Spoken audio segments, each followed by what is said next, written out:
The moment the lights go out, most people will assume it is temporary.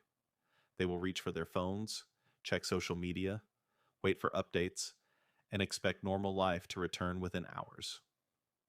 But in a true grid down collapse, the danger is not the darkness. The danger is the false sense of time.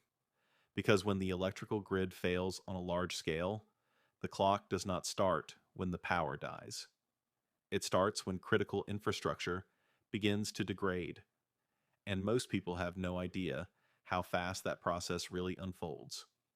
Within minutes, traffic systems fail, emergency call networks become overloaded, and digital coordination breaks down.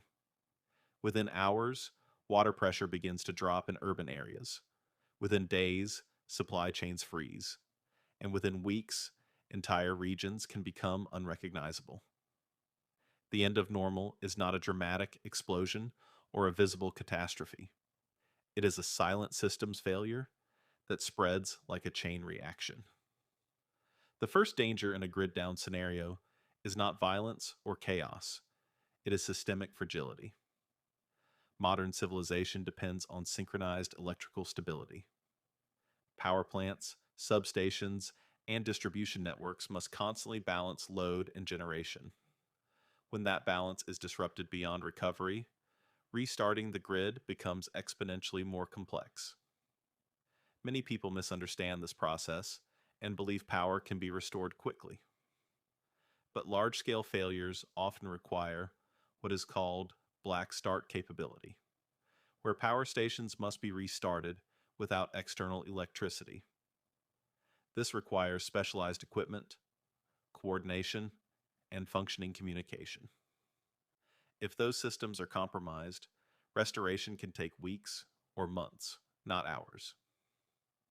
This hidden reality is rarely discussed outside emergency management and infrastructure planning.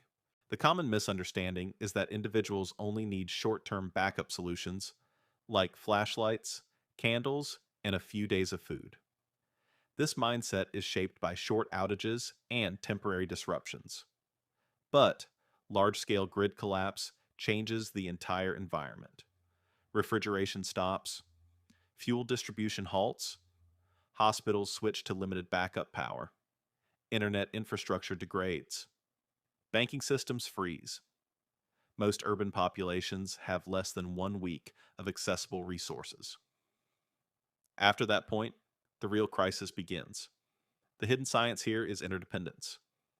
Every modern system depends on another. Water requires electricity. Fuel requires digital logistics. Food requires transport and storage. When electricity fails, the entire structure begins to decay. Evidence from past disasters demonstrates this pattern. After major hurricanes and regional blackouts, researchers observed that the first 72 hours are dominated by confusion and denial. The next phase involves resource competition. Only later does organized adaptation begin. But in long-term outages, organized adaptation may never fully emerge, especially in dense urban environments. Emergency planners know this. They model cascading failures across sectors. Yet, public awareness remains limited because the complexity is difficult to communicate without causing fear. The result is a population that prepares for short inconvenience, not long-term disruption. The survival implication is clear. Time is the most valuable resource in a blackout. The earlier you transition from normal behavior to survival behavior, the higher your probability of long-term stability. This means understanding thresholds. When communication systems fail, coordination fails. When water pressure drops, sanitation collapses. When fuel runs out, mobility disappears. Each stage represents a point of no return. Most people will not recognize these transitions until it is too late. They will wait for official announcements, unaware that emergency systems themselves may be degraded. This leads to the next escalation. The second phase of grid down collapse is the breakdown of distribution, not production. In many countries, there is enough food stored within the system. The problem is transport and logistics. Modern supply chains operate on precision timing, not large reserves. Warehouses are replenished continuously. Supermarkets hold only days of inventory.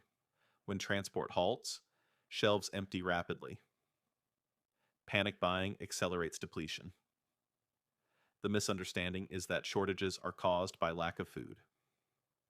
In reality, they are caused by lack of movement. Hidden within emergency science is a principle called resilience through decentralization. Systems that rely on local storage and redundancy survive longer. Systems that rely on continuous flow collapse faster. This is why communities with local agriculture, water storage, and alternative energy recover more quickly.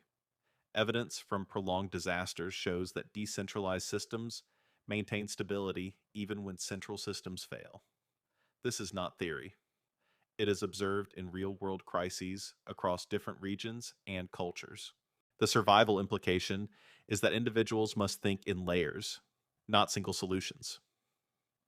Backup power alone does not ensure survival. Without water, sanitation, and security, energy becomes irrelevant. Without communication, coordination becomes impossible. Without mobility, escape routes close. Each layer supports the others. This layered approach is rarely taught in public preparedness messaging, which focuses on simple kits rather than systems thinking. As time progresses, the psychological dimension becomes critical. Humans are wired to seek social confirmation. If others remain calm, individuals remain calm. If others panic, panic spreads. In grid-down scenarios, information scarcity increases anxiety. Rumors become dominant. Decision-making degrades. This leads to delayed action and poor resource management. The hidden science here involves cognitive load under stress. When uncertainty rises, the brain defaults to familiar behavior. This is why many people continue normal routines even when conditions deteriorate.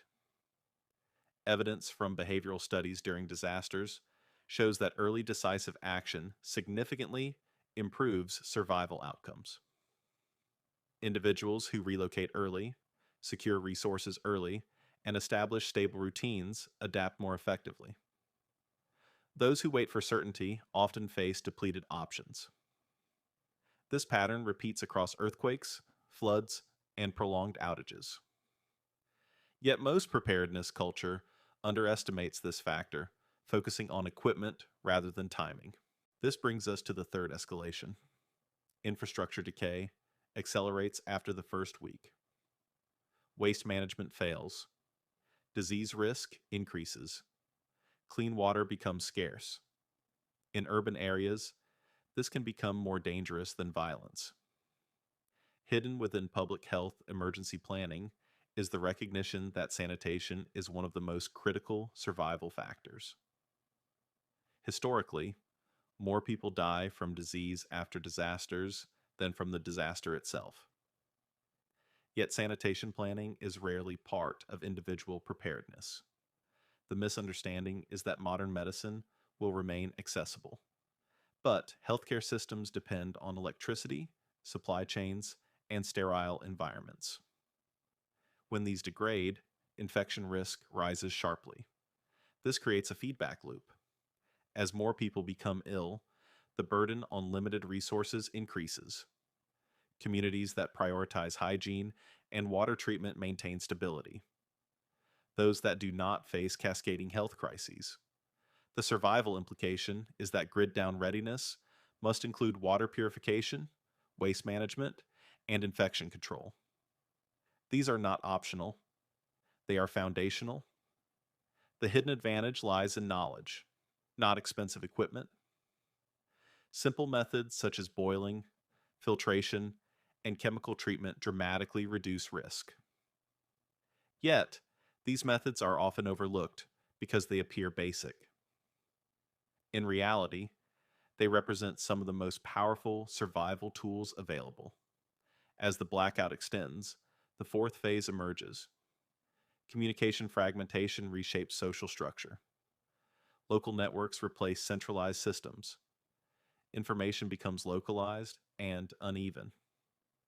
This can create both stability and conflict. Communities that establish trust and cooperation thrive. Those that fracture become unstable. Emergency management research consistently shows that social cohesion is one of the strongest predictors of survival. The misunderstanding is that survival is purely individual. In reality, it is collective. Lone strategies often fail over time. Cooperation increases efficiency, security, and resilience. Yet modern culture emphasizes independence over interdependence. This creates vulnerability during prolonged crises. The hidden science here involves network resilience. Groups share knowledge, distribute labor, and maintain morale. Evidence from prolonged disruptions shows that communities with organized leadership and clear communication recover faster. This does not require formal authority. It requires coordination. The survival implication is that preparation should include relationship building, not just material stockpiling. Trust becomes a survival resource. The final escalation is adaptation or collapse. After several weeks, the environment stabilizes into a new normal.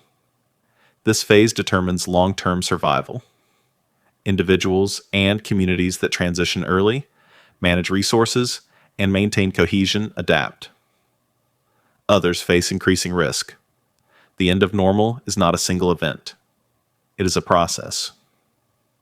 Understanding this process is the hidden advantage. Because survival is not about reacting to the blackout.